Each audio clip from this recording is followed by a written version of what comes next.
Now, if you look at these 6 names, Lost, Eureka, Fringe, Warehouse 13, Flash Forward, Doctor Who, that applies to everybody in this post-speed of thought situation. Everybody's lost in the middle in the mystery landscape. They get all kinds of temporary eurekas, all right? Pattern recognition that get aborted pretty quickly. They all feel they're on the fringe, marginalized. They all feel that they've been warehoused. They also know there's new strange apparatus being predicted, and actualized, and I don't know where that came from. And they've all flashed forward. That's what your people in Peru are doing. They're all worrying about what's the next move of America, where's it going to go. They know there's some kind of disappearance, so they're trying to figure out how to relate to that. And they're all basically Doctor Who. They don't know who they are.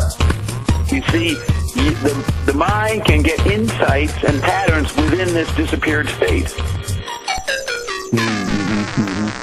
No, there's internet cafes are everywhere now. It's a whole different thing. It's the chip landscape right there. It's already there. Yep. There's no more things to think about it. They're having the same environment as we are. McLuhan wrote a book with Ted Carpenter called They Became What They Beheld, and it opened with this aphorism: only connect. Okay, that came out in 1970.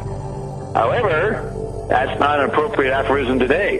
The most optimistic / pessimistic / apocalyptic strategy is to disconnect, because you're already being disconnected, and you would not connect on any of the bodies since they're merged and victims of incest. So we're in this situation where you don't connect and you co-create while remaining disconnected. You now have to create your own universe, and what you allow into it is up to you. You really have to. You really have to be creative, but understand that all your images of what being creative is don't apply. You got millions of kids. The images of what you think are representations of what you're doing don't. We live in the Zen no mind.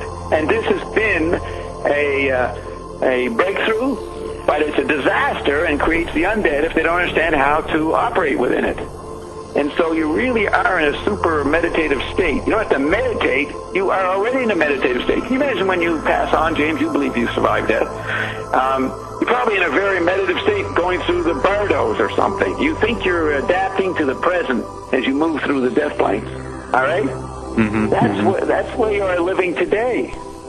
And you can't use the old death imagery of the bardos to apply to this situation. Right. It really is a world of silence. Yeah. A world of silence. And so if you've got noise all around you, you've got to perceive through that and realize that you can create another world. You've gone to another dimension. That's why the paradimensional traveler phenomenon can happen, because we're already doing it technologically.